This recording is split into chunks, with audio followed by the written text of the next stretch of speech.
In the city of El Marrow, a major hub in the 8th circle of the underworld, death is only the beginning of your journey. It's a long and arduous trek to the 9th circle, paradise. And instead of walking or being shipped in a coffin, wouldn't it be nice to take a luxury express all the way there? That's where the Department of Death comes in. The good old D.O.D.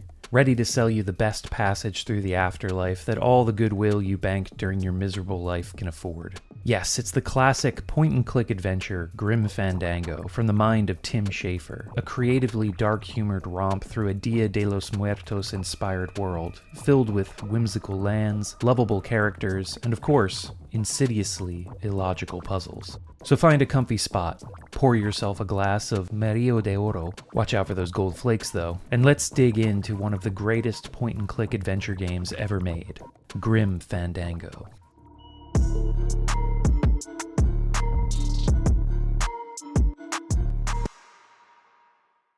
Grim Fandango is a third-person, point-and-click, grueling 9-to-5 sales job simulator developed by LucasArts and released on October 30th, 1998 in North America for PC. European releases followed the next month. The game was remastered and re-released on pretty much everything under the sun in 2015. For this video, I'm playing the Steam remastered version, because it plays nicely with modern hardware and runs fairly well. We'll come back to that. Grim Fandango was written, directed, and co-programmed by Tim Schafer, who started his career as a co-writer, programmer, and assistant designer on The Secret of Monkey Island. After pulling the same duties on the sequel, he became co-director on Day of the Tentacle. While the Monkey Island games and Day of the Tentacle are considered classics by today's standards, they were commercial flops at the time. After their release, LucasArts approached their designers, asking them for original ideas to help revitalize the adventure game genre and their dwindling profit margins. Schafer reportedly submitted 5 proposals, 2 of which saw the light of day at LucasArts.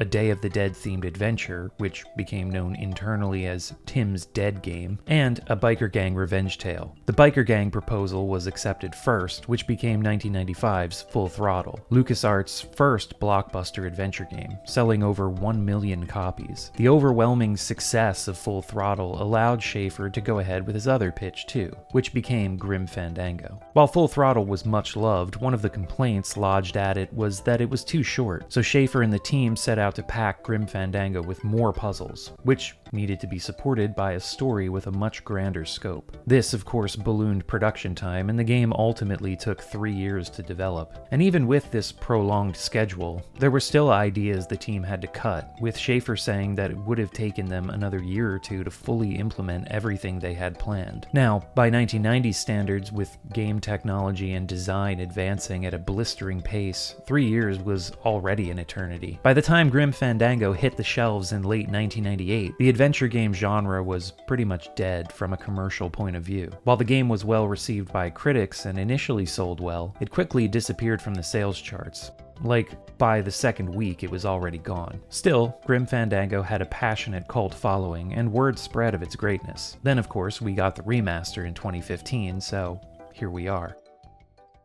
In Grim Fandango, you play as Manuel Calavera, Manny for short, a down-on-his-luck Grim Reaper. In the world of Grim Fandango, instead of simply guiding departed to the afterlife, Reapers sell them transport to the hereafter. So they're basically travel agents, working for the bureaucratic Department of Death.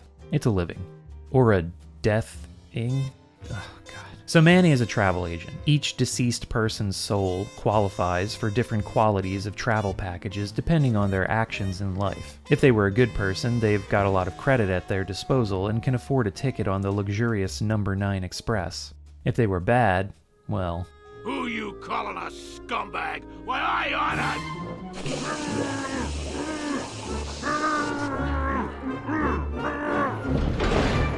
Manny never seems to get any premium clients. He's always dealing with the riffraff who don't qualify for anything better than being stuffed in a coffin and shipped out like a parcel. Problem is, to work off their own sins during their living days, Reapers need to sell enough premium packages to afford their own ticket out of limbo and onto the 9th circle. So Manny is stuck in this dead-end position.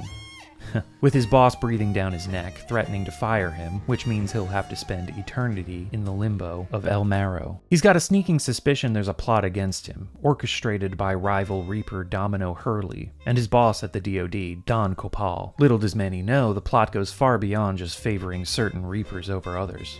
Grim Fandango begins with a cutscene showing off the typical clients Manny has the pleasure of working with. Let's take a look at your records.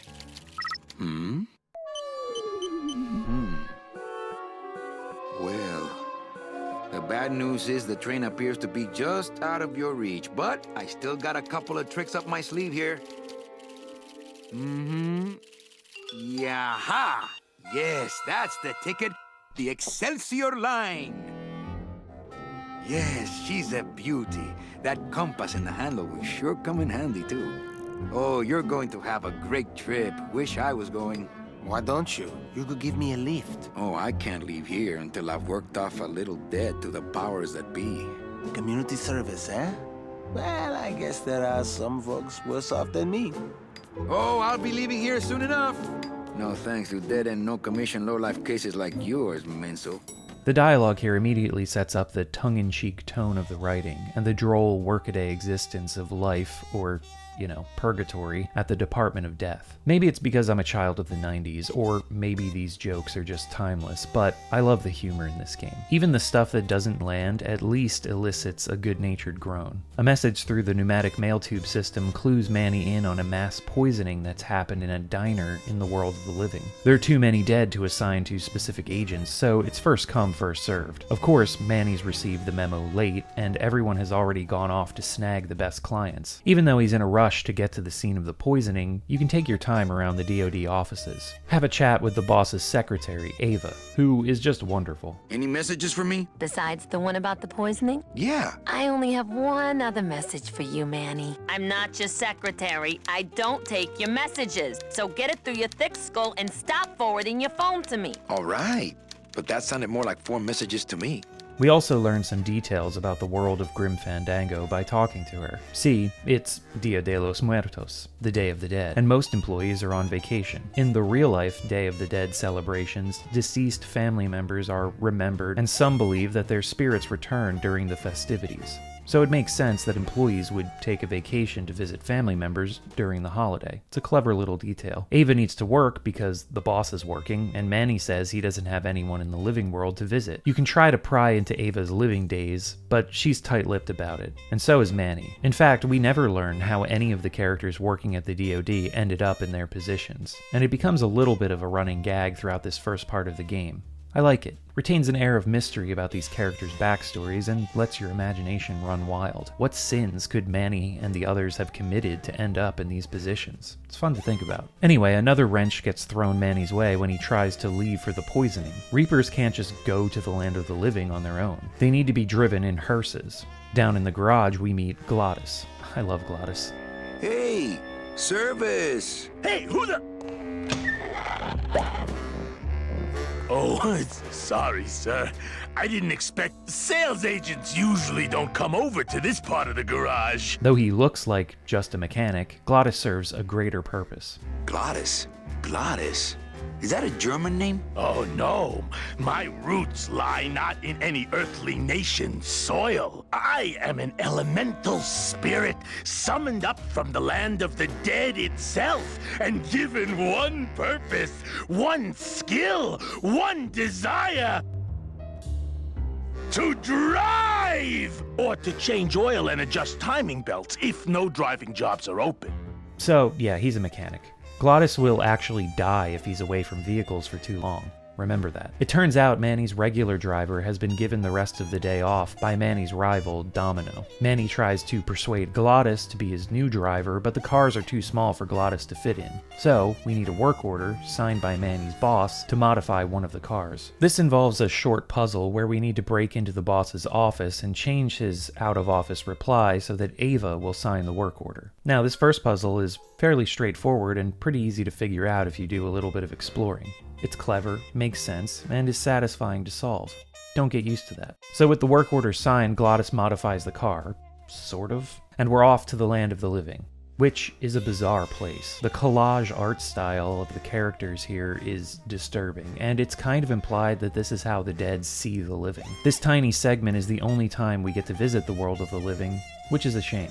But then again, I'm also glad we only get a small glimpse. Grim Fandango is really great at giving you just enough of a look at its world without pulling back too much of the curtain and revealing all of the scaffolding holding it up. And I much prefer stories like that as opposed to ones that will gladly tell you all of their secrets willingly, without even the threat of torture. The whips and chains down in this dungeon just don't get enough use nowadays. What? Manny can scare the customers in the diner, which further contorts their already horrifyingly contorted faces. But the only thing you need to do here is harvest the twitching body bag on the floor, the last person left in the poisoning debacle that happened here. Seems weird that the diner still has patrons, even with a mass poisoning having happened, but you know, gotta get your morning coffee somewhere. Anyway, turns out this schlub, Bruno Martinez, doesn't qualify for much either. You'll get plenty of rest this way, Mr. Martinez, and you'll be safely padded by the foam created when these two chemicals mix, like this. On second thought, I want to upgrade my package. Sorry, Bruno, but you didn't qualify for anything better. But here, have this complimentary mug. No, wait. Can't you find me something where I can move my legs? You know I'd like to, Bruno, but my boss is a real hard-ass.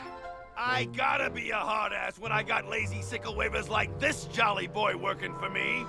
Manny, you couldn't find a sale at a yacht club. I got a sale right here. I'm talking premium sales, Calavera. Like the kind Domino makes. How am I supposed to make premium sales with the scumbag clients you're sending me? Hey! After getting reamed out by his boss, Manny decides to take matters into his own hands to land a premium client. This kicks off a rather convoluted puzzle, but we'll get back to that in a bit. Before that, I want to talk more about the presentation here. The pre-rendered backgrounds and 3D character models are charming as hell. The remastered version has a different look than the original, and I'm not just talking about being able to play the game in widescreen. I prefer the original 4:3 aspect ratio with borders on the sides, personally. But the remaster adds shadows and different lighting, ups the frame rate, and makes all the 3D models look crisper. There are some technical issues that the remaster has, though, and I'm pretty sure these are only in the remaster. There are plenty of graphical shenanigans going on, like Manny climbing into this non-existent car, pressing a button from the other side of a room, and having his head disappear. Just janky movement all around sometimes. More seriously, I had a character get stuck in an animation when I was handing over an item to them, which soft-locked the game, and I also experienced one crash during my first playthrough. Save often is my advice, and the game tells you to do that right in the beginning. Make sure you utilize all of the save slots the game offers you as well. There is no autosave feature. Those technical issues aside, the game ran smoothly and none of the hiccups diminished my experience. If anything, the graphical bugs made me laugh.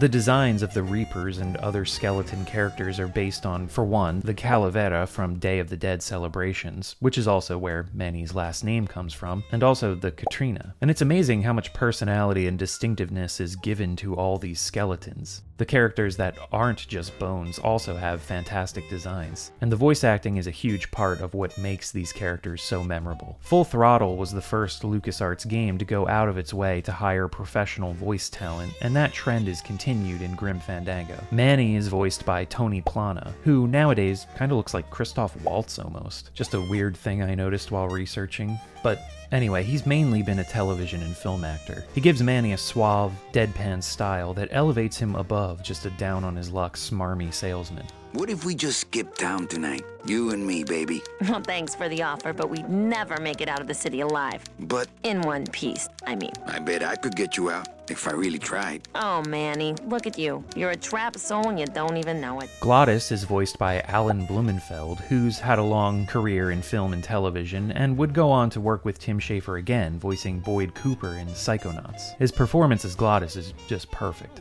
If I get any farther away from cars than this, I'll get sick and die. It's like I'm not happy unless I'm breathing in the thick, black, nauseating fumes. Can't imagine. Mercedes Colomar, whom we've yet to meet, but who plays a vital role in the story, is voiced by Maria Canals Barrera. Like Plana and Blumenfeld, she's also had a long career in television and film. She gives Mercedes a playful charm that belies her innocent exterior. Anything about your past you haven't told me? Quite a bit, considering I've told you nothing. Did you kill much when you were alive? Very little. Never killed anybody? I have to confess, I never killed anybody.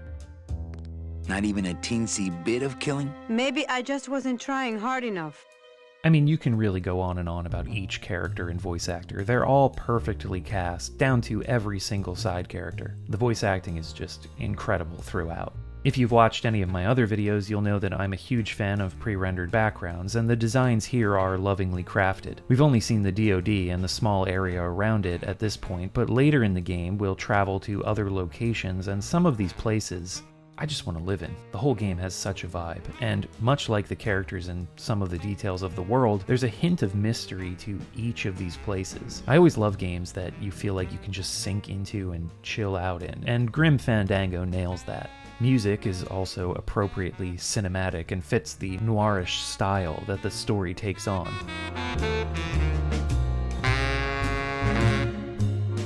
But there's also a lot of South American flourishes in keeping with the Day of the Dead theme of the visuals.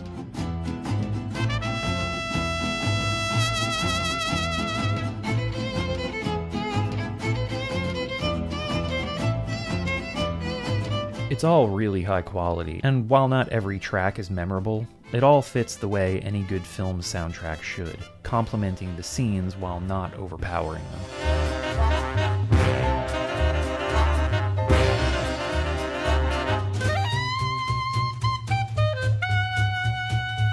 The music was composed by Peter McConnell, a regular at LucasArts until about the mid-2000s when he branched out to work on the Sly Cooper games, Psychonauts, Infamous, Brutal Legend, Hearthstone, Plants vs. Zombies, the list goes on. Gameplay in Grim Fandango is point-and-click style, of course, though the remaster and console ports all feature controller support. The environments and objects are interacted with through a variation of the pie menu that was introduced in Full Throttle. When you click on anything interactable, various options will come up represented by pictographs for talking, picking up, or using. Most of the items Manny picks up can be placed in his jacket. Pressing the jacket icon in the bottom right of the screen switches to a close-up where you can cycle through your inventory. You can hear a description of the object or pull it out to use it. It's a design that's been done in many games both before and after Grim Fandango, and while it's a creative way to not break immersion with the game world, cycling through the items can be kind of a pain, especially when you're holding about a dozen of them later on. Would have been nice to have an option to just switch to a regular inventory screen. Other than that though, this is classic LucasArts adventure game style, where you need to try pretty much every item you've got on a puzzle to figure out how to progress. Because, like I said earlier, logic pretty much goes out the window after the very first puzzle. Now some people love this kind of design and enjoy just brute forcing their way through the game by trying every combination of item, but the game does give you subtle hints on what to do, most of the time. You really need to pay attention, scour each area, and talk to every character. You never know what minute detail in a conversation could be helpful. But yeah, it sometimes does just come down to trying every item in your inventory until something works. And then you say to yourself, oh yeah, sure, I can see how that sort of makes sense now. Again, most of the time. To further illustrate my point, let's get back to the story. So Manny wants to intercept a premium client so he can finally start to build up some credit to get out of this dead-end sales job.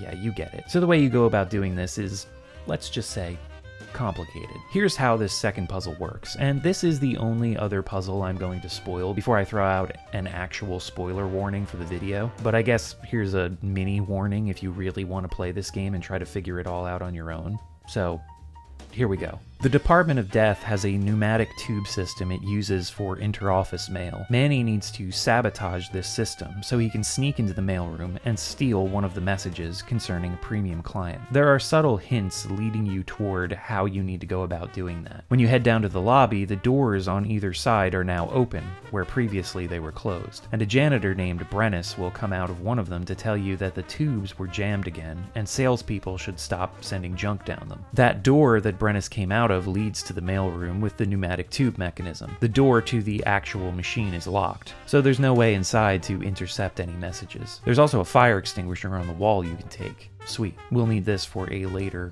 unrelated puzzle. Outside the D.O.D. headquarters, there's a Day of the Dead festival going on, but Manny can't get through to actually see it, which, as a side note, is a real shame. Would have been fun to actually wander this festival. But anyway, a clown with a pissy attitude is out here making balloon animals. If Manny talks to him enough, the clown can be convinced to make something, and you get choices. You should just take everything that you can, but for our current objective, Manny needs him to make 2 dead worms.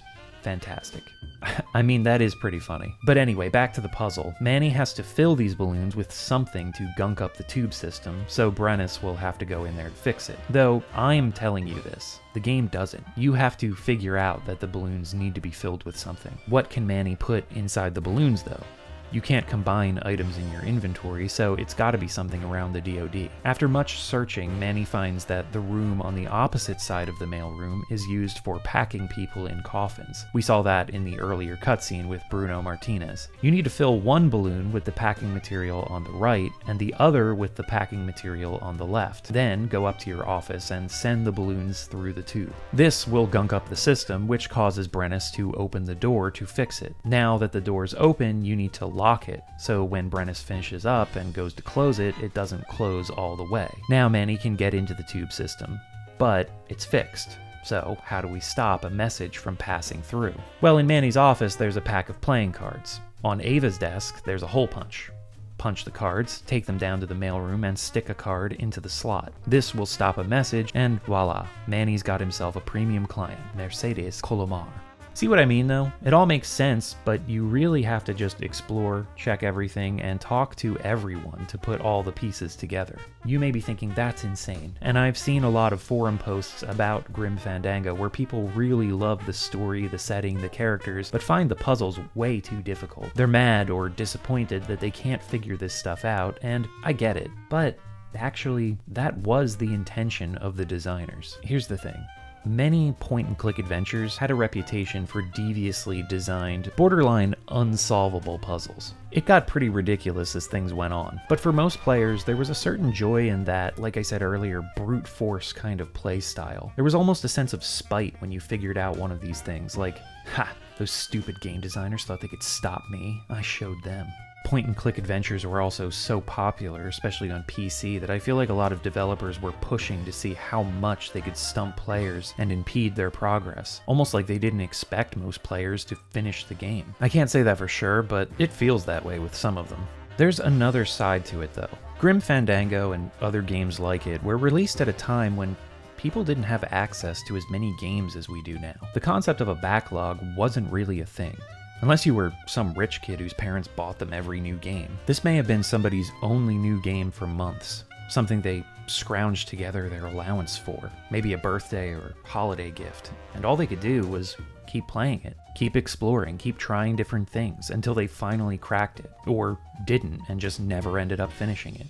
That happened a lot. But because of this, game designers prioritized different things back then. Wasting a player's time wasn't an issue because, well, that's exactly why people were playing the game, as a way to pass the time.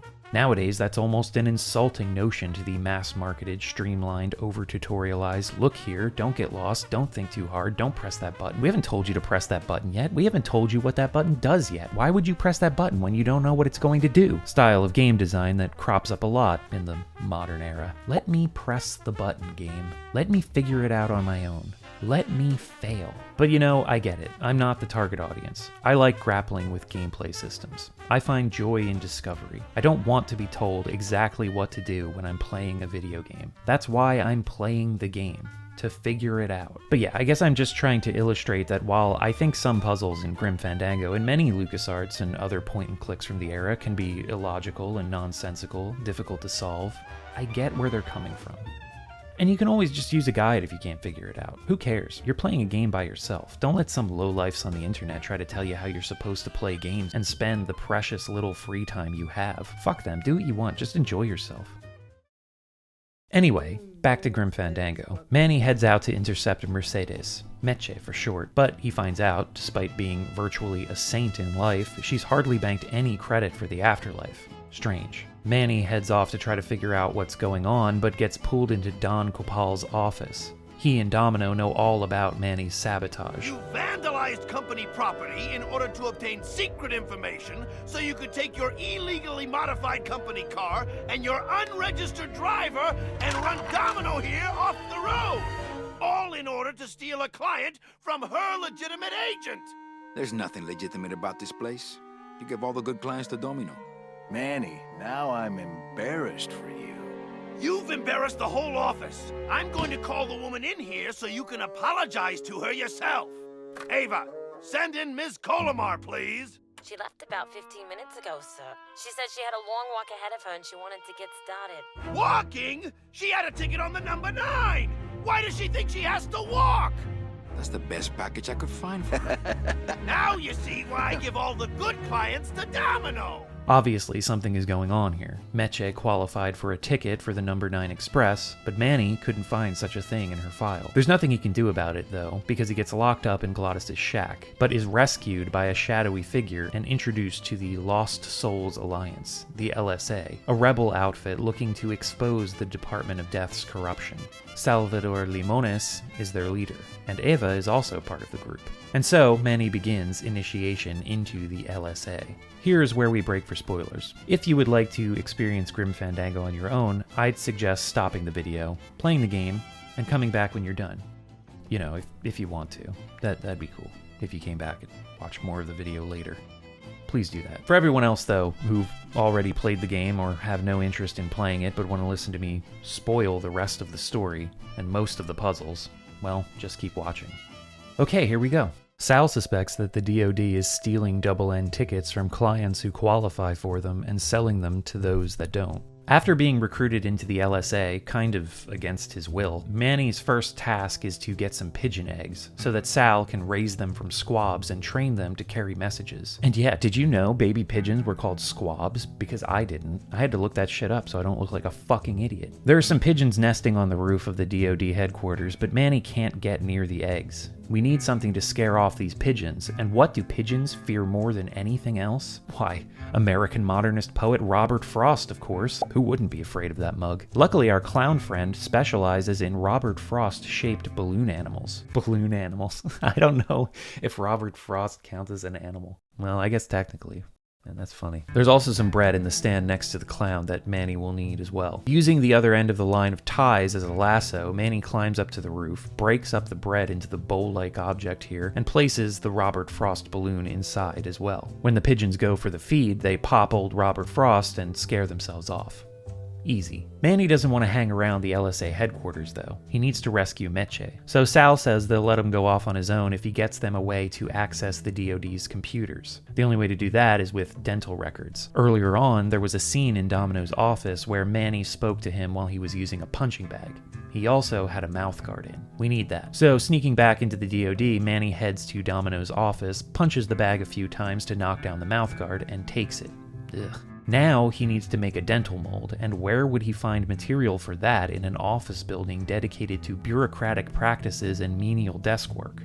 From Glottis' shack in the garage, of course. You may or may not have noticed that there was a machine that dispensed Philodent here, depending on how much you explored while you were locked up earlier. But yeah, for some reason this is here. So fill that mouthguard and bite down hard. After handing over your dental mold, Sal leads you through an underground passage out of the city. Manny needs to get to the port town of Rubacava, but before that, he'll need to pass through the Petrified Forest. Right at the entrance, he reunites with Glottis, who's been banished here for helping in Manny's plot to steal Meche's file. Glottis is so upset, he literally rips out his own heart and yeets it into the forest. It's like they reached into my chest and pulled out my heart and threw it into the woods.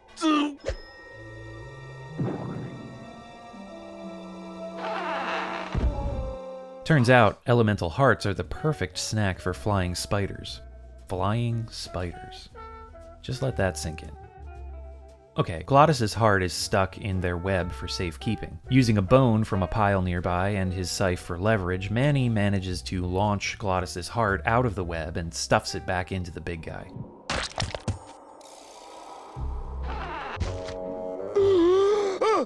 Heart!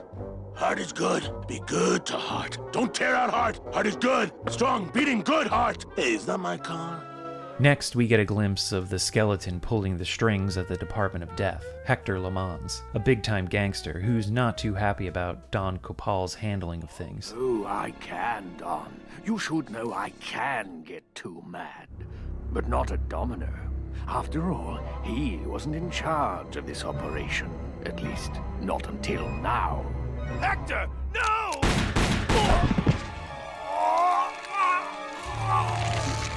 Marigolds. Funny. For some reason, I was expecting tulips. This is also where we find out that people who are already dead can be killed.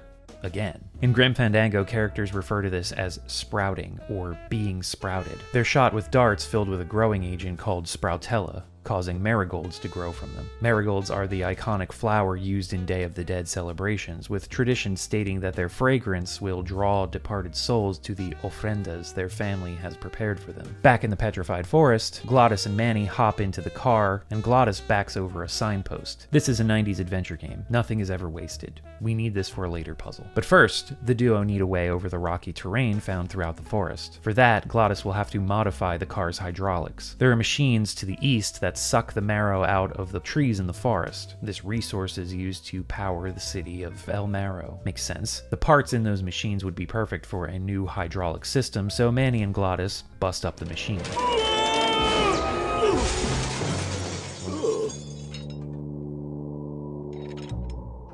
Manny, until now we scraped along the ground like rats. But from now on, we soar. Like eagles. Heh. Like eagles on pogo sticks!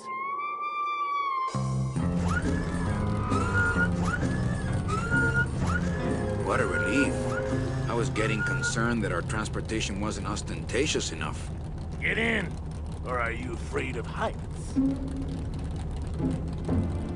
A conspicuous area to the east hides a secret passageway that can be opened by placing the signpost Glottis knocked over earlier in a very specific spot. And this leads our heroes to the key to the Gate of Hell. That's just hanging from another sign a little bit further on. It's convenient. What isn't convenient is having the next path blocked by flaming demon beavers. This is where that fire extinguisher we found in the mailroom of the D.O.D. finally gets put to use. We need to collect some bones, throw them in a lake on the next screen, and then wait for the beavers to jump in after them. Hitting them with the fire extinguisher as they jump through the air will put them out and kill them, I guess. There's an element of timing here, but it isn't too difficult to figure out. Once the demon beavers have been cleared from the path, Manny can use the key to unlock the gate and drive on through. Manny, I don't know if I like driving over people. They can't feel it, they're dead. You're dead. I wouldn't want to drive over you. That's because you and I, Glottis, are friends. Aw, Manny.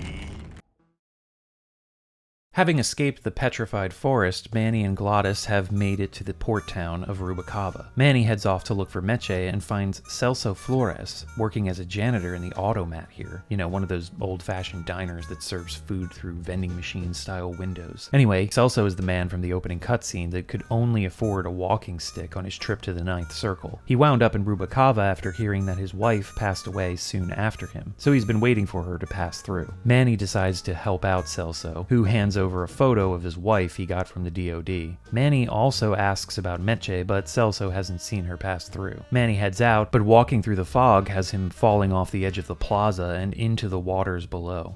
He's rescued by Velasco, the dockmaster who takes an interest in Manny and Glottis' ride. When Manny shows him the photo of Celso's wife, Velasco informs Manny that she sailed out of town with somebody else weeks ago. He hands over the logbook to prove it. Breaking the bad news to Celso has him quitting his job in the cafe and chasing after his wife. Manny seems happy to take up the post, and 1 year passes.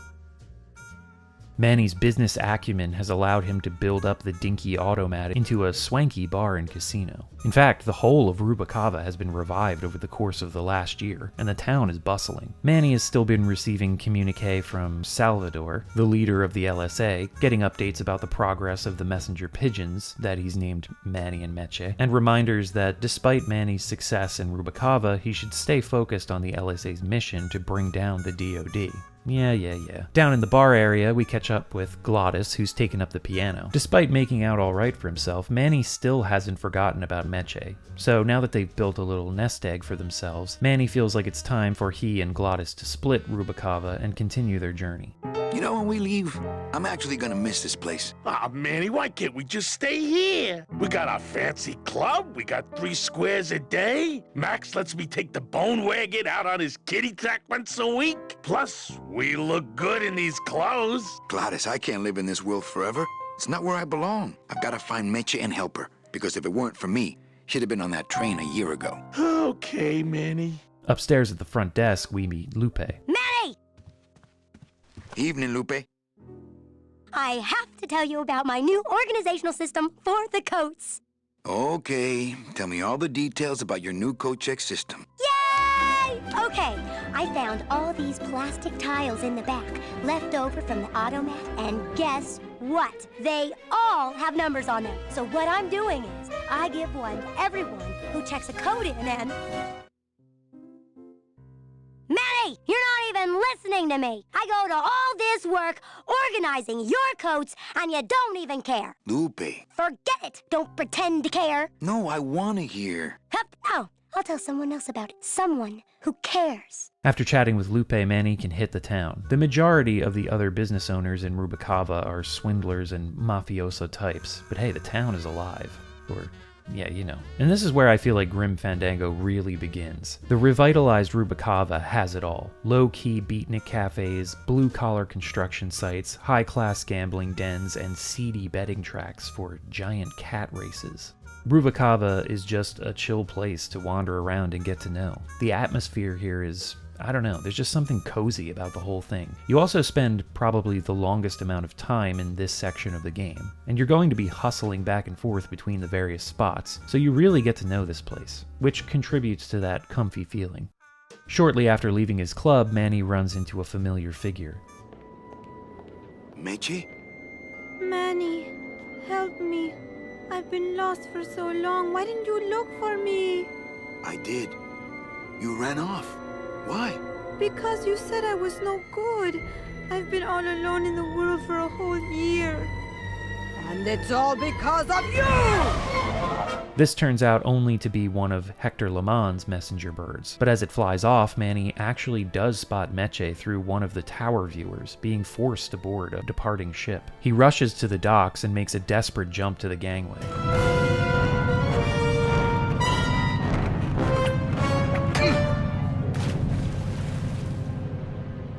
So after being rescued by Velasco again, Manny learns the ship Meche left on was the last one out of Rubacava to Puerto Zapato for a long time. The only other vessel leaving is a small cargo ship called the Limbo, but they won't let anyone aboard who isn't a worker. There's one opening in the engine room, and Velasco says Glottis would be perfect for it if he brings his own tools. That still doesn't help Manny get aboard though. Velasco reveals that the ship's cook, Anselmo Naranja, hasn't shown up for duty yet. So let me get this straight. If I get Gladys some tools, then I can get him a job on the Limbo. And if Seaman Naranja doesn't show up for work, but he will, and I get a maritime union card, which you'll never get, then I can sail on the Limbo in the morning. Jeez. I guess so.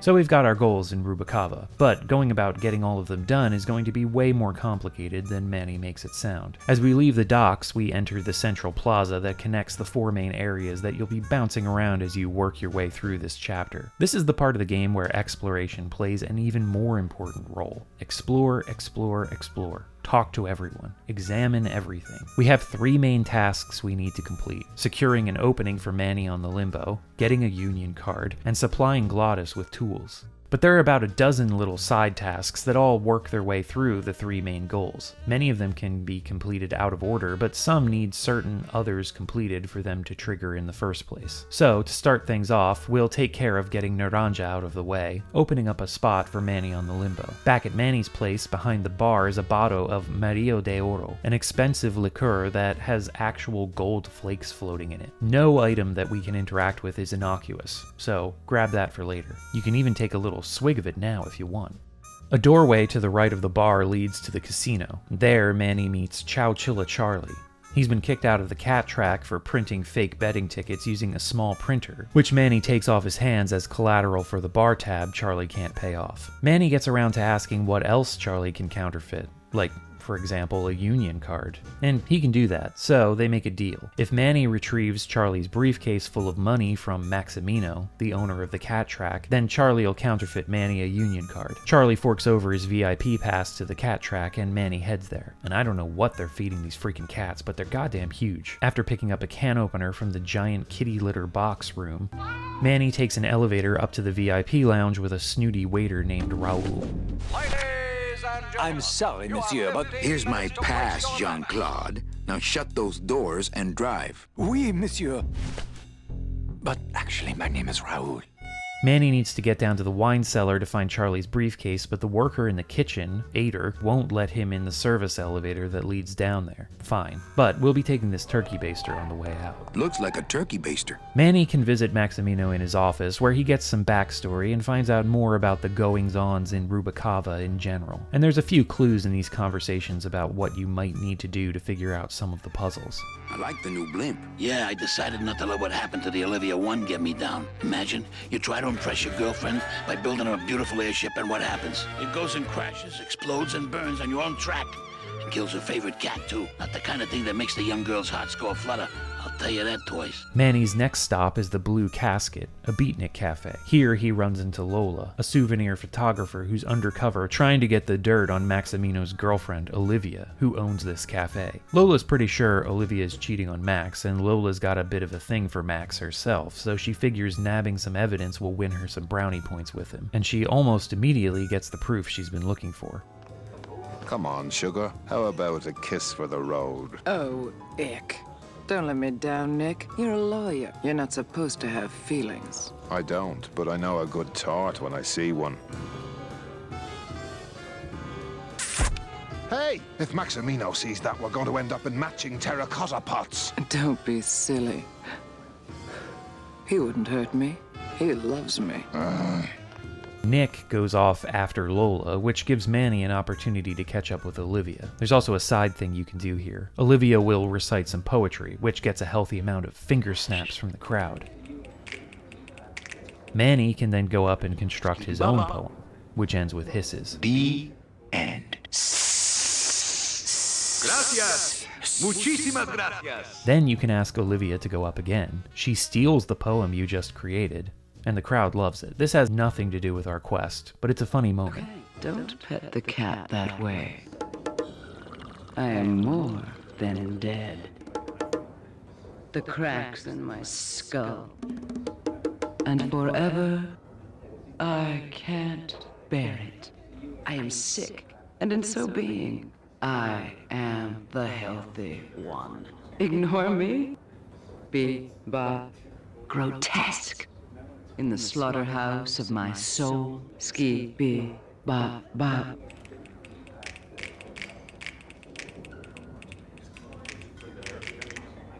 Hey, you stole my poem. Consider it an homage. In the kitchen, Manny finds a waiter dumping out the water from the hookahs on the tables into the sink and then putting that water into the Blue Casket's signature drink, Coffin Shooters. Gross. We'll just take some of that with us. As Manny leaves the kitchen, he witnesses the effects the Coffin Shooters have on customers. This'll come in handy should we ever need to, I don't know, knock a big muscular sailor unconscious later. Just spitballing. If we wander past the cat track to the other side of the pier, we'll find Toto's tattoo parlor on the edge of town. Naranja, the cook who hasn't reported for duty on the limbo yet, is busy getting a tattoo chiseled into his bone. Nobody has any skin here, so yeah, that's how it works. Hardcore. Creating a distraction with the refrigerator allows Manny to drop some of the hookah water from his turkey baster into Naranja's drink. And the big guy conks out like a baby, who's been slipped hookah water. As Naranja sleeps it off and Toto phones over to Velasco at the docks, Manny steals Naranja's dog tags off of him. But Toto tells Velasco that Naranja will make it to the boat by morning, so this isn't going to be enough to get him out of the way. Our next stop is the top floor of the cat track, where we meet security officer Carla, who has a thing for Manny. We need her handheld metal detector, and trying to sweet talk it off of her doesn't work. She mentions that when the walkthrough metal detector fails to uncover something on a person, she needs to take them in the back and strip search them. If only we had something that could put some metal inside of us. So Manny takes a swig of Marrow de Oro, and the gold flakes in the drink do the trick. Then, sir, I'm afraid you'll have to step into the back with me. Rules are rules. Though this is leading up to be a risque little encounter, it turns into Carla unloading her woes onto Manny. You can try to respond to her ongoing sob story, but the replies fly by as she continues to change the subject. Dates more. Or prunes. Don't you just love prunes? I remember one time back when I was 6. Or maybe I was 7. He was as deaf as they come, but he'd still try to bark. I don't really like long-haired cats, do you, Manny? They just think I'm stuck up sometimes, believe it or not. No, they really do. I don't know why. My mom said I could have been homecoming queen if I'd just smile once in a while. Maybe I would have smiled more, Mom, if you hadn't drank so much. Are you sure you didn't just come back here for this metal detector? Once she figures out that Manny is only listening to her for a chance to get a hold of the handheld metal detector, she yeets it out the window, where it lands in the giant kitty litter box below. And it's just a matter of fishing it out using Manny's scythe. With the metal detector and Naranja's dog tags in hand, it's time to head to the morgue to meet Membrillo. Manny can help Membrillo out with identifying one of the corpses by planting the dog tags on the body while his back is turned. Then, give him the metal detector so he can find the ID. Membrillo phones up Velasco to break the bad news. It looks like I've got one of your boys down here in the morgue. A sailor by the name of Naranja. What? How? Sprouted? But, this town's going to hell. Sailor can't even take a 2-day shore leave without watching his back. Yeah, I'll come down in the morning. All day long, Manny, I sought through pure sadness. I find evidence, and I piece together stories. But none of my stories end well. They all end here, and the moral of every story is the same. We may have years, we may have hours, but sooner or later, we push up flowers.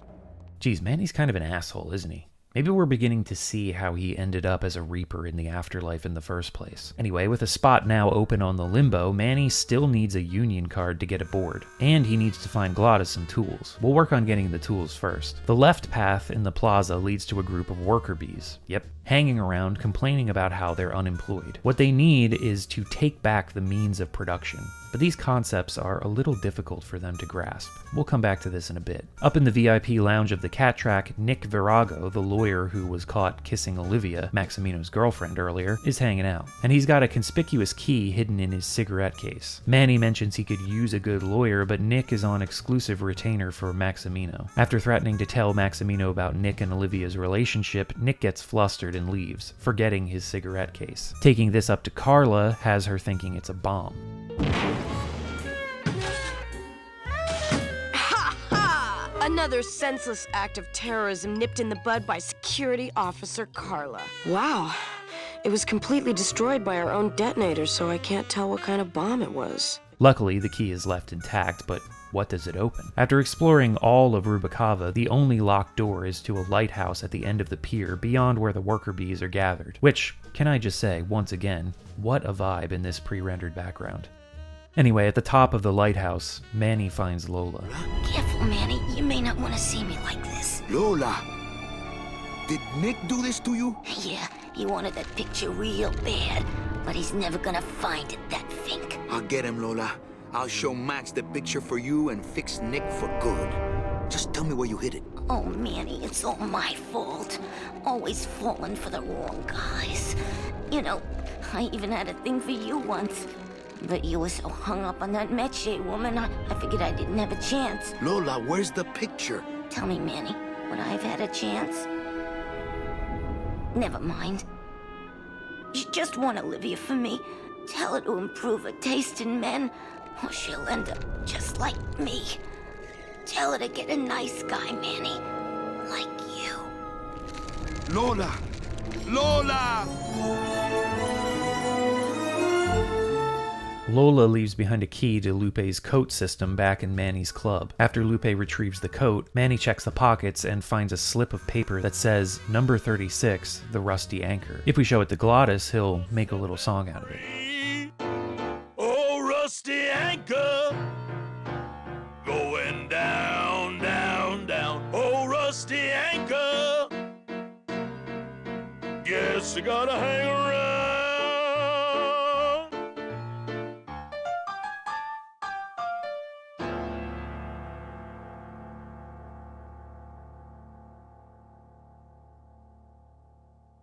Well, what'd you think? I thought you were created just to drive. Manny can also show Glottis the VIP pass that Charlie gave him earlier. Glottis will snatch it and head to the races. This does need to happen. You can show that pass to Glottis right after you get it from Charlie in the beginning of this section, but then you won't get to hear Glottis sing that song. Anyway, we'll catch up with him later. In the meantime, back to getting those tools. In the blue casket, there's a table of beatniks who will be mighty impressed when Manny shows them the letters from Salvador addressed exclusively to him. They even let him borrow their book on Marxism that they've got just sitting on the table. Giving the book to the worker bees inspires them to unionize, which, unfortunately, gets them into trouble with the fuzz. The workers shall control the means of production. The workers shall control the means of production. Yes, that's it! That's what I've been trying to say! Who will stop the fat cats of industry from building these ships with the pollen of the exploited working class? I say we fight back! What's this? Maybe a bee agitator?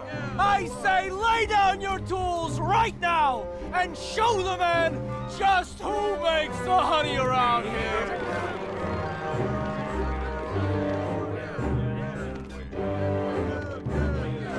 That does it.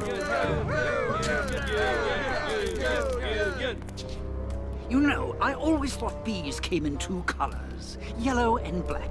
But you look all red to me, my friend. Bourgeois pig. He's gonna need a good lawyer to spring the worker bee. Manny's got the dirt on Nick to put the smarmy lawyer in his pocket, but first he needs to find the photograph Lola snapped earlier to complete his blackmail scheme. So once again, after searching all over Rubacava for what the hell the slip of paper that Manny found inside Lola's jacket means, the only place it can be used is at Toto's tattoo parlor. Turns out it's one of his designs. When he looks it up in his book though, all he finds is a photo of a cat race finish, which Lola slipped in there the last time she visited. This is our clue to head back to the cat track. Manny uses the ticket printer to print a betting stub for the day the race in the photo took place. The clerk at the ticket counter will immediately be able to tell it's a fake, but the guy at the photo counter isn't so bright. And what do you get for your winnings? A blackmail photo, that's what. Back in the VIP lounge, Glottis sure sounds like he's having a good time. Open it up on the straightaways, Giddy! This is it! Showing the photo to Nick will convince him to work for Manny to spring the worker bee from jail. I guess our business is settled. Almost. What?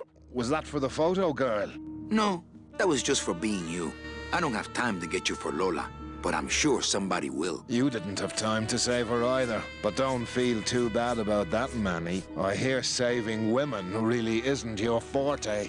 With the favor done for the bees, they'll lend Glottis their tools. Now the only thing left to do is retrieve Charlie's briefcase from the Cat Track wine cellar, so Manny can get his union card. Locking Raoul in the pantry sets off a chain of events that will eventually wind up with Manny in the wine cellar. Glottis will come in looking for more drinks and finishes off the wine barrel. Manny then uses the can opener he found in the kitty litter area to pop it open and hop into the empty barrel. Ader takes the empty barrel down to the cellar and heads up with a new one. There's a puzzle involving the forklift down here, which is a bit finicky, to say the least. Manny needs to drive the lift into the elevator, press the red button to get the elevator moving, then position the forklift so it gets stuck in between floors. Getting everything positioned and timed right is annoying, but once it's done, Manny can use the lever on the side of the forklift to raise it, allowing him to exit the elevator. In this area, he finds a storage room with Charlie's briefcase, which it turns out is full of not money, but double N tickets. Something's not right about this. I get the feeling this suitcase belongs to someone more important than Chowchilla Charlie.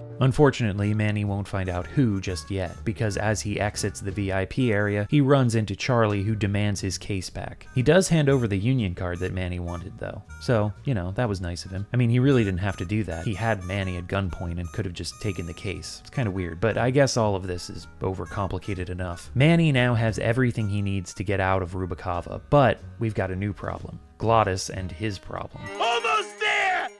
Hey, I'm thirsty. Where's that waiter? From talking to Max earlier, we know that everyone rigs the games at their casinos. The police officer from earlier is suspicious of Manny after he sprung the worker bee, so he's prowling around Manny's game floor. The only way to get Glottis out is to cut off his line of credit, and that means getting Manny's casino shut down. At the desk in Manny's office is the Lady Luck, a handy little device that will choose where the roulette ball falls on the wheel. If we set it so it lands on 14 red, the pig gets a whiff of something funny going on. Open those paddy wagons up and start filling them.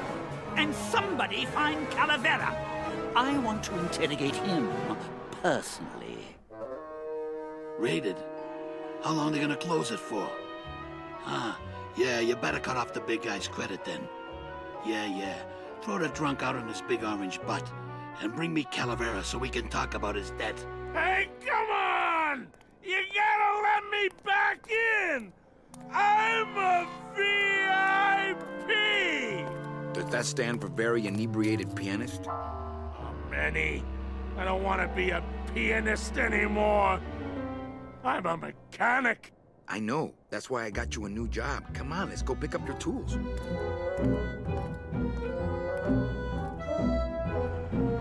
And I can do whatever I want to the engine? Make it faster? Sure, but you'll be plenty busy just keeping her afloat. Thanks for the gig, and for not asking too many questions. Hell, after what happened in Naranja, I can see why you'd leave town. Let's just hope I don't have to go fishing you out of the drink again. I'll stay under next time, I promise.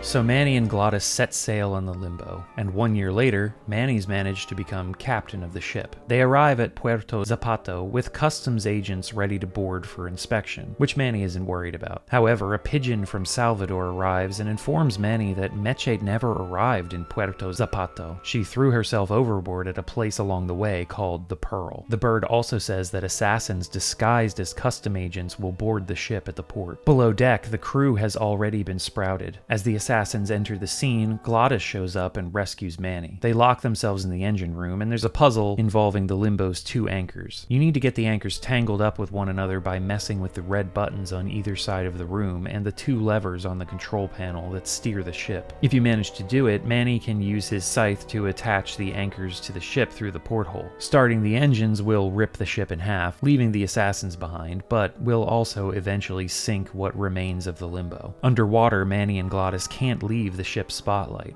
otherwise they'll be attacked by the creatures down here. Fortunately, there's a little dude wandering around with a light attached to him. This is Chepito. He's wandered the ocean floor for years and years, searching for the Pearl, which it turns out is a submarine. Problem is, Chepito has a shit sense of direction and just keeps going in circles. Luring him close will have Glottis use him as a light source, so now they can get out of here and head to the Pearl. Something's happening. Manny, what's going on?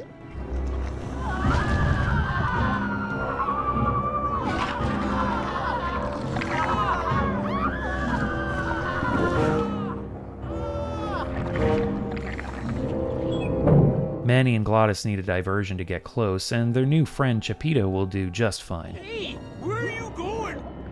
You can't leave me here all alone! Come back here!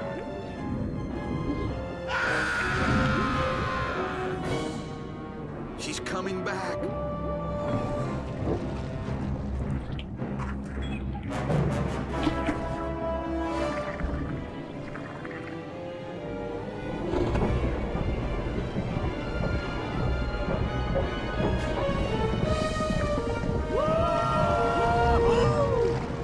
Looks like we're heading south! But there's nothing on that edge of the world except the edge! Manny and Glottis find themselves at the edge of the world, which looks really cool from the outside. This is a much more compact area than Rubacava. Everything from here on out is, but the puzzles are just as bewildering, if not more so. The first thing to do is enter the huge double doors ahead, which eventually leads to an office where Manny finally reunites with Meche. She explains that she chucked a bottle at his head earlier to make sure he didn't fall into the same trap she did, which was set up by Domino, who, it turns out, is running this place, and he offers Manny a job here. I knew you'd come around eventually. Right or wrong, Manuel Calavera is always with the winning team, right, Manny? That's why you're here now. I'm getting off this rock, and I'm taking all of these people with me. Manny, there's no way off this island. I'm afraid you're stuck here in my little executive training program. See, I need you to take my place here, kid. I've got to get back to the city where the action is. Sorry, Manny, but I had to come in. My skin was getting all pruny. Him, I don't need. No, Glottis! I'm gonna grind you to powder for that, cabrón. Maybe later. But for now, let me just show you your new office. Manny wakes up in his new place of employment with these two angel kids who are so annoying, and I'm glad they don't really play too big of a role moving forward. You can bring up their dead parents and make them cry, though. You bite me and I'll sue your parents. Our parents? Here, take my hammer. Fucking kids. This tiny hammer is going to come in handy later.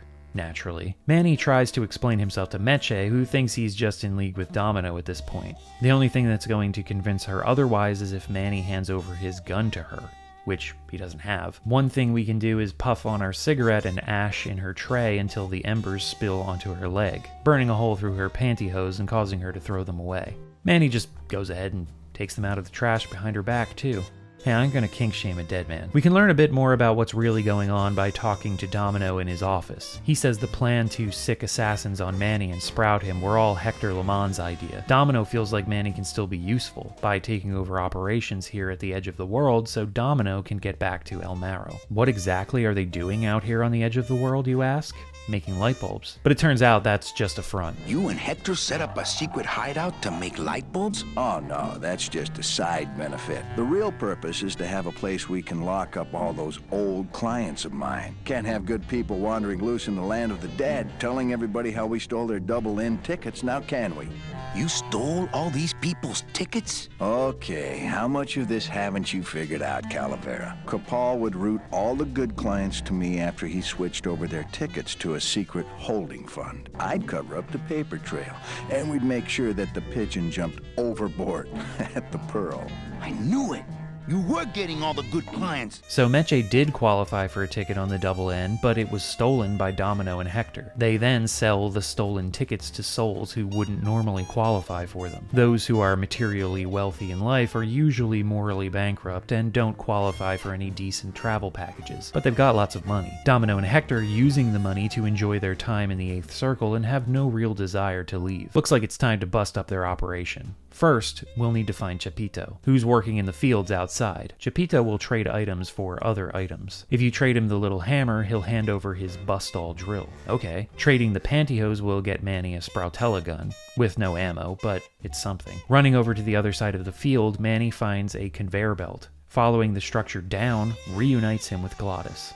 Oh, thank God. I mean, I didn't really think they'd kill off Glottis, but I have to admit I was still relieved to see him here. Glottis has been tinkering with this ship that's hanging by its anchor off the edge of this undersea cliff. There's nothing we can really do just yet, but if Manny reverses the conveyor belt, he can head up to the surface and mess with the crane that moves around the island. Moving it to the opposite side, dropping the claw, and then busting it up with the bust-all will set the chain loose. We can drop it into these grinders to break those off. Back at the crane controls, Manny moves it back to the original side of the island and drops the chain on the conveyor belt. Messing with the conveyor belt lever will get the chain wrapped around the anchor, and then Manny can haul up the ship with Glottis on it.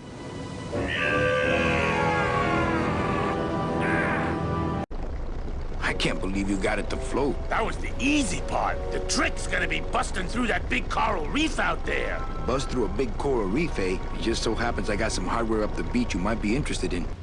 Oh yeah, this will do just fine. Just give me a sec to do some figuring. While Glottis works his magic, Manny heads back to the office and hands the gun over to Meche. However, she's still under the impression that Manny is in league with Domino. Of course, Domino doesn't really care if Meche shoots Manny. I'm serious. I'll shoot him. Fine. It really doesn't work for me anyway. But I thought I'll shoot you then. No, you won't. You're too good, remember?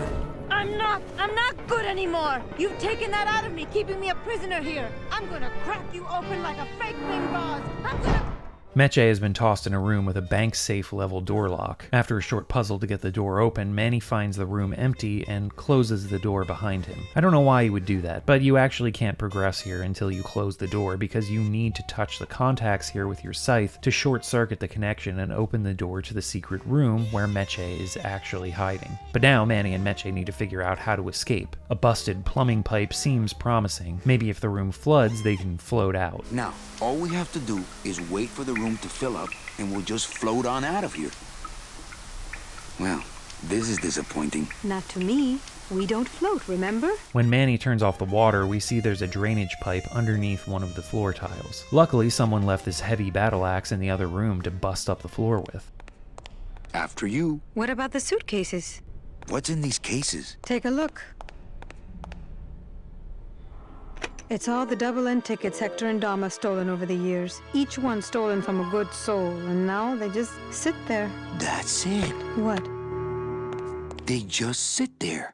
That's what's been bothering me. In the days when I was a hot salesman, I used to see double-end tickets all the time, and they move. What do you mean they move? They become agitated around human souls, and the ticket that belongs to you will actually fly into your hand. But these tickets, and the tickets in that suitcase of Charlie's, it's like they're dead. Why would Hector and Domino be hoarding cases of counterfeit double-end tickets? That's a mystery we'll need to save for another time. For now, Manny and Meche escape and meet up with Glottis on the beach. He's modified the boat using the grinders so they can get the hell out of here. Domino gives chase in the Pearl, and Manny jumps aboard like an action hero. It looks like this is meant to be some kind of scythe fight on top of the submarine. But yeah, it turns out Manny really is no action hero. You can try to fight Domino as much as you want, but the only way to end things is to poke the sub-octopus in the eye.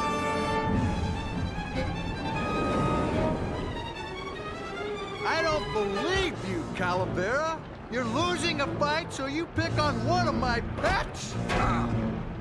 Why aren't you more like me, Manny? I've been trying to show you how, but you don't listen. If you just adopt the proper attitude, just look what could happen to you.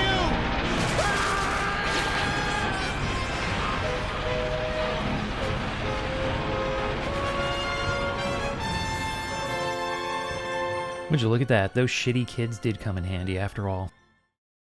So 1 year later, the group finds themselves in the desolate, cold outpost of the Double N train station where the gatekeeper passes judgment. Glottis isn't feeling too well, so he checks out. Hey, where is everybody? Waiting area 2. How long do they have to wait in there? Until they have tickets. They were issued tickets on the number 9, and they don't have them now. The punishment for selling double-end tickets is very severe. But they didn't sell their tickets. Their tickets were stolen. By who? Hector Le Mans stole them to sell to rich people who don't deserve them. That might be them now. Let's see just what they deserve.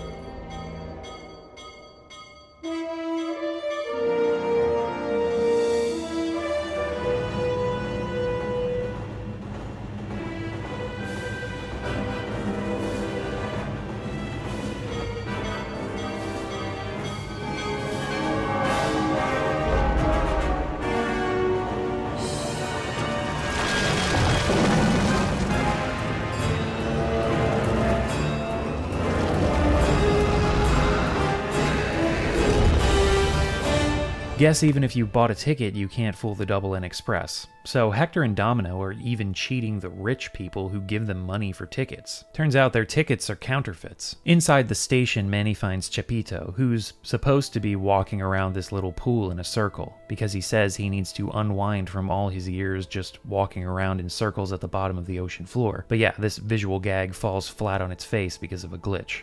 After leaving the station again, one of Hector's birds delivers a threatening note to Manny. Down at the bottom of the steps, Manny can open a coffin and find Bruno Martinez, whom he unceremoniously packed away and shipped off on his journey near the beginning of the game. You could have at least given me a magazine. 4 years with nothing to read but this damn mug. What are you doing here? And if you were headed this way, why didn't you offer me a lift? Ah! Wait, I'm getting out of here. This world's for suckers. Underneath the station, we find Glottis, amongst his mechanic brethren. We are mechanics, same as he, but we have never before seen one of our kind so large. They inform Manny that Glottis needs to get back to driving, otherwise he'll die. So what else is there to do but complete an obscure puzzle? Down below there's a kitchen. Place the mug we got back from Bruno on the holder. Grab a rag from the drawer, soak it in oil, stuff it in the toaster on the counter. The mechanics come in and put out the fire, which causes an electrical malfunction, destroying the mug and blasting off the filling that was inside of it. Apparently that shit can power a rocket, according to the mechanics. How convenient. So they strap Glottis to a rocket fueled by packing material from the D.O.D. and blast off. Glottis is revived and the rocket falls apart near Rubacava. The place is pretty deserted now, and their car... She's been booby-trapped. By who? Who? At least Velasco is still here. Manny tells him how they used a ship named the La Mancha on their travels. This is the old ship that Velasco used to own.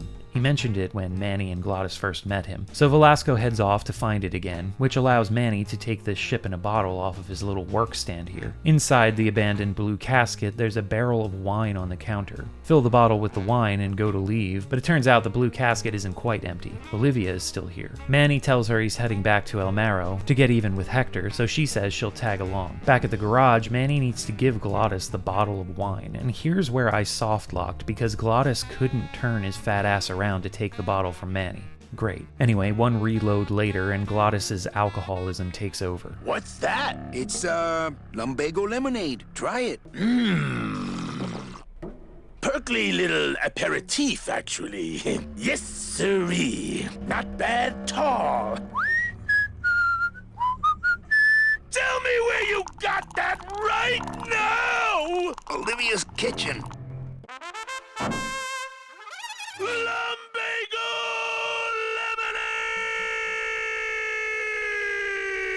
lemonade! After that, Glottis returns and vomits all over the booby trap. Good show, my friend. You wouldn't happen to have a breath mint on you, I suppose? Okay, so now what? Well, once again, after searching all over, the only thing you can really find in Rubacava is a bottle of nitroglycerin in Toto's tattoo shop. Using that on the vomit freezes it, so Manny can walk over and disarm the trap. And the floor still makes this disgusting sound when he walks over it. Gross. They get the car fired up and drive back to El Marrow. But before entering the city, they're taken captive by the LSA. Which is lucky. The resistance has grown quite a bit since Manny left, and Salvador has agents inside Hector's operation. At that moment, an agent comes in who's in the process of sprouting. It was a trap! Stand back. There's only one thing to do.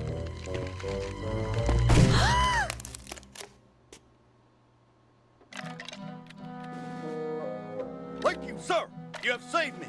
But more than that, you have enabled me to continue to serve the movement! The agent brings news that another agent who was undercover in Hector's weapons lab has been found out and sprouted. Olivia begs to go with Salvador, who can't really resist. He tosses a photo of the undercover agent into the trash nearby as he leaves. Once we've got control of Manny again, we can pick up the sprouted agent's arm from the ground and get on with the puzzles in this area. Climbing a ladder puts Manny backstage at the casino theater where two performers in makeup are hanging out. Taking a coffee pot from the foreground, Manny climbs to the catwalk and pours the scalding beverage on one of them. Both of them run off, so he replaces the coffee pot and heads back up to find a grinder for a snow machine. Manny can place the bone he's picked up in the grinder and make it snow bone chips.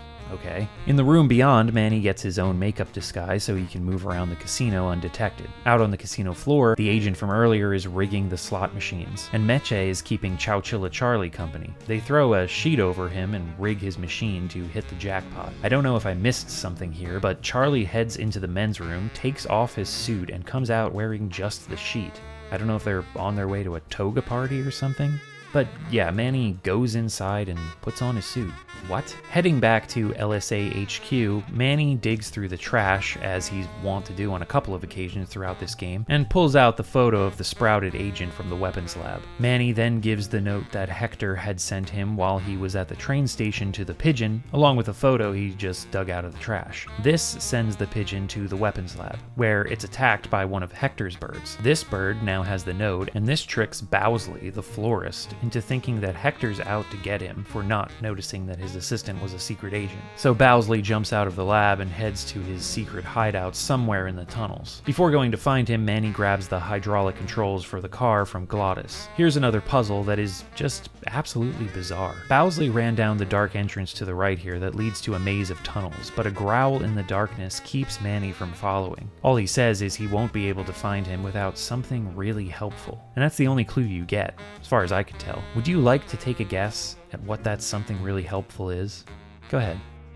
That's right, it's the snow grinder that we placed the bone in earlier. Of course, we make a trail with ground up bone to follow through the maze. In a game filled with nonsensical puzzles, this one is probably the most bizarre. If the hint would have been like, we need something to find our way back out of the maze so we don't get lost, or something like that, maybe you would think of the bone grinder. But the thing that makes this even more of a letdown is that you don't even go through a maze. There's just a cut to Manny and Glottis finding Bowsley's hideout. Most likely this area was cut content. Anyway, before they can get out of the tunnel, they're confronted by a giant sewer alligator. You can push the alligator back with the car, then hop out onto the walkway above. Once Manny's behind the alligator, use the hydraulic controls to crush the alligator's tail and trap it. The alligator is stuck, and now Manny can enter the florist's hideout. Again, another weird puzzle here. The florist hides under his desk and doesn't want to talk to Manny. That is, until Manny cuts down the ball of tape covering the bell at the door. After Manny does this, the florist warns that Manny has opened Pandora's box and tells him to leave. All you need to do is exit and re-enter the shop. Then the guy just acts normal.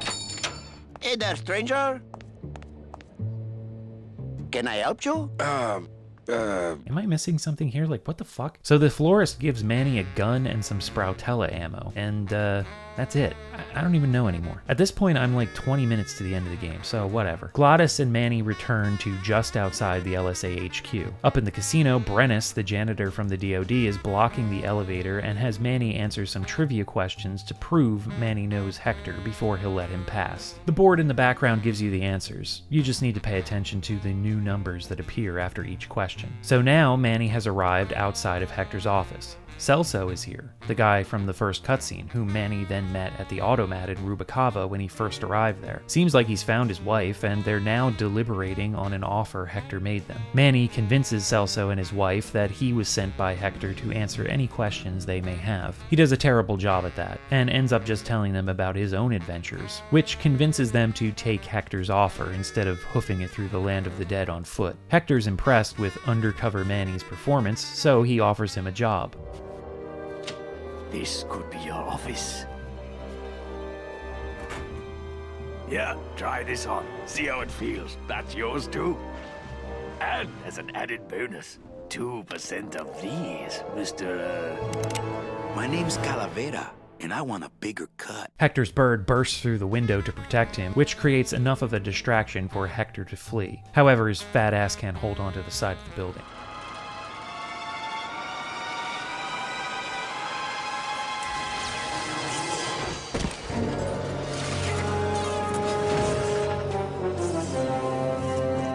And yet again, we have another strange puzzle. Gotta knock this sign down, and there's a crack in the concrete. What you need to do is use the bone grinder on the spot, then pour Sproutella on it. Again, sort of makes sense since Sproutella works on bone, but yeah, I don't know. My problem with the bone grinder is every other item in the game had a specific use for a specific puzzle, save for the scythe. But that one makes sense because that's Manny's, D.O.D issued tool. Reaper's gotta have a scythe. But the bone grinder just seems like an all-purpose puzzle solver because they were running out of time toward the end of development. Just feels weird that it's used as the solution for multiple puzzles instead of just one. Anyway, the growth causes the sign to fall, allowing a way across to the other building. Manny picks up the case of double-end tickets and finds Meche's among them. As she heads to the station, another one of Hector's birds attacks. Instead of being the hero and helping out Glottis and Meche, Manny just bails when Olivia pulls up, but she turns out to be a double agent. We were supposed to have coverage back there. Where are all of Salvador's men? I don't know. He hasn't told me yet. Hola, Manuel. God, I love that.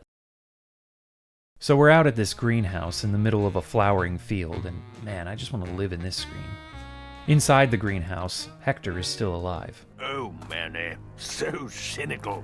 What happened to you, Manny, that caused you to lose your sense of hope, your love of life? I died. I see. I guess Domino was right. You don't have a shred of optimism. Well, when it comes to shreds, Dom is the expert. And by that same logic, Manny, you're about to become an expert in botany. Is this where you tell me all about your secret plan, Hector? How you stole double-end tickets from innocent souls, pretended to sell them, but really hoarded them all for yourself in a desperate attempt to get out of the land of the dead? No.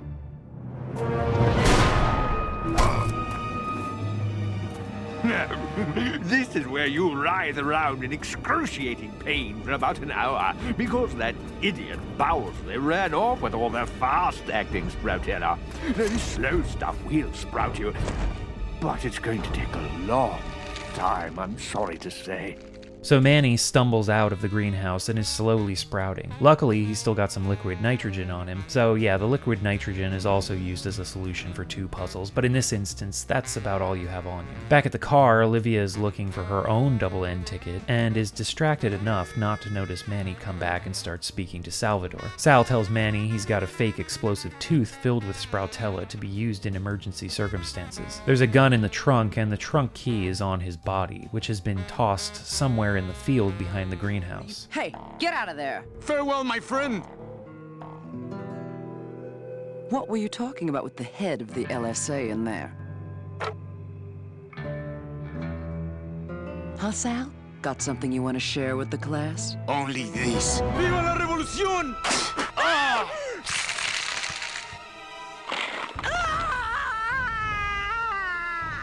Inside the briefcase is Manny's scythe, as well as Sal's ticket to the double end. Taking the ticket behind the greenhouse allows Manny to find Sal's body with the keys to the trunk. So Manny grabs the gun and heads to the water tank where he fires his weapon.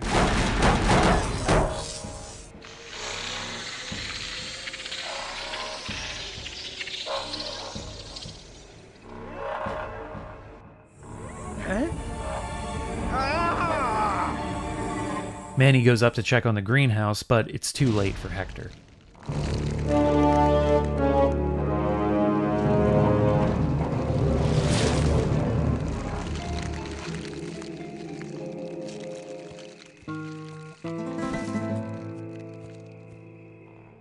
Afterwards, everyone heads to the station. Glottis, unfortunately, can't join them. Aw, Manny, you know I can't go with you. I'm a spirit of the land and all that. I can't ever leave this world. I guess I got so wrapped up in saving people, I just assumed I'd be able to save you too. Yeah, but I don't need to be saved. I like it here. I'm not all alone in that basement anymore, thanks to you. I got a new job and all these new friends. I'm a big demon success story. So, I guess this is it then. Come here, give me a hug. Oof. You were the best boss I ever had. Bye. So everyone boards the train.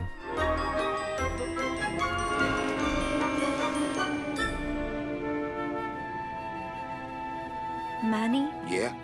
when we get to the next world, What is it, Angel? are we going to be together? You know, sweetheart, if there's one thing I've learned, it's this. Nobody knows what's gonna happen at the end of the line. So you might as well enjoy the trip.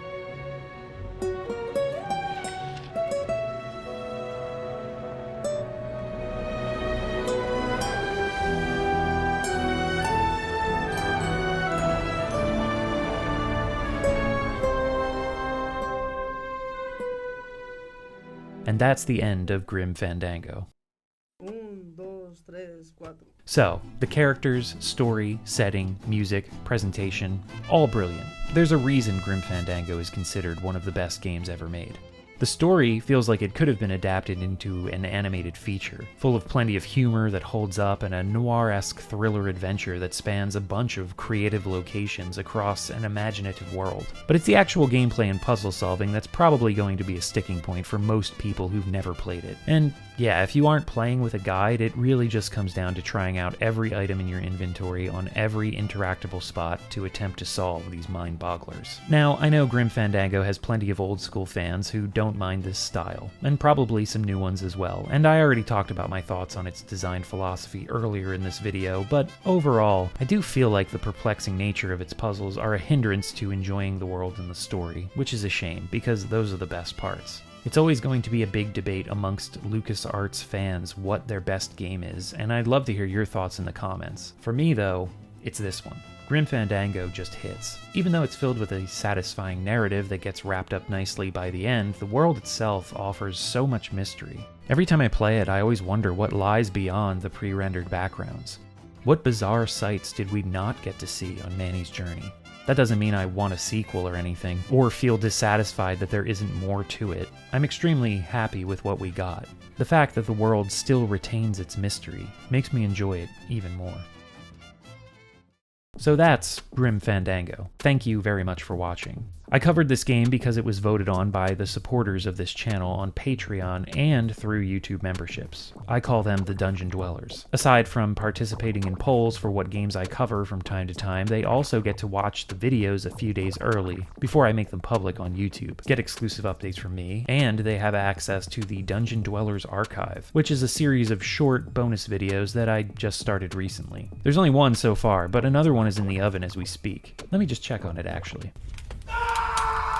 Nope, not done yet, but it's almost there. So if you'd like to be a part of all of that, check out the link to my Patreon in the video description, or click the join button on this page. Anyone who supports with $5 a month or more gets their names read out loud at the end of videos like these Dungeon Architects. Antichrist Alex, Benifer94, Chaos Arcanum, Dandan, Danny Kilpatrick, David Carr, Delatar Tepes, Dirt Possum, El Jaguar, Eugene, Glen Haven, Goats and Goblins, Half HP, High Food Court, Izzy Lexus, J-Bud Airline, John B, John Paul Williams, Joshua Ayers, Justin Darnell, Kale, Captain Ketchup, Kevin Hanley, Krizik, Crunk Wizard, Kiowa, Lunar Veil, Meownarchy, Mr. Loser, Mr. Eater, Nick Wolf, Nom Daguerre, Rez, Richard Cutting, Richard Sanchez, Rog U, Shannon Gates, Sigma Simp 69, Slowbro 96, Vinci, and White Like Eyes, as well as these dungeon connoisseurs. Adon, Alberto Amatucci, Alfred Correa, Andy Rahman, Andrew Tovaniti, Andy Kaiju, Anjin01, Arrested Rabbit, Burger Von Burger, Bewildering Avocado, Big Farty Nuts, Blue Mantis, Boneside, Bunzo, Captain Swing, Churm Slurm, Chiral Spiral, Claire Myers, Combo Trigger, Concrete Mascara, Crassus Zero, Crippler Jones, Daniel Tallow, Dapney, David West, Dazed Clockwork, Dika Diko, Doroko, Deus Ex Brachina, Devil's Honey, Dr. Jellybean, Dungeon Chili, Fangro, Glitterthroat, Hokon Boyum, Harvey Bodega, Icehammer 82, Indigo Happy, Irregular Rob, Jack Roberts, James Chambers, James Ray, Jason Cook, Gemma, Jet Daddy, Joe Gother, Jolly Bean, Joshua Weber, Karen Rosenow, Lady Nagram, Leica Come Home, Lampshader, Leon Gunther, Liana, Lux Custodes, Mira, Macrophage, Man with Confetti, Masakishi, Matthew Wall, Matt Norred, Mick Eldritch, Meatman, Michael Oliver, Minced Meat, Mr. Independent, Monkey Kid 61, Naught Poncho Esquire, Nicolas Polstar, Nito Ree, Noel the Monkey, Old Dead Lemons, Olaf Albine, Please Keep Making Videos, Prince Goof, Riven Black, Roland, S, Sable, Salty Groove, Samuel Pandiangan, Sensei Wolfman, Shark King, Sean, Sisren, Skyclad Weeb, Slycat, Solar, Sorbet, Spencer Newton, T, Talony Doo, TCB, The Stoic One, Toops, Tor Dragon, True Axiom, Tuesday Twin, TV's Brent, Violet the Insatiable, Warrior Song, Where Am I, Help, Wolfenheim, and Zach Diedrich. Thank you all for your support, and thank you, once again, for watching. The Dungeon Dwellers also voted for another video, which is Mach-N X for the Dreamcast, and I'll be digging into Mach-N Shao on PS2 as well, because, you know, might as well. Until then, Grim Fandango. Check it out. Dungeon Chill. Out.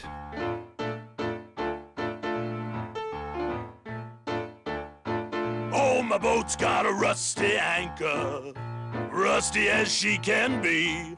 Every port I go, I drop her, but she always come back to me. Oh, rusty anchor, going down, down, down. rusty anchor. Guess I gotta hang around.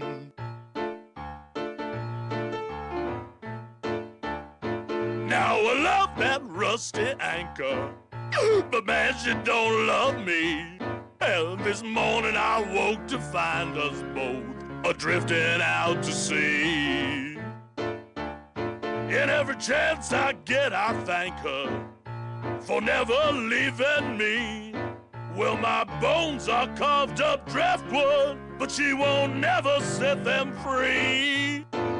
Oh, rusty anchor, going down, down, down. Oh, rusty anchor,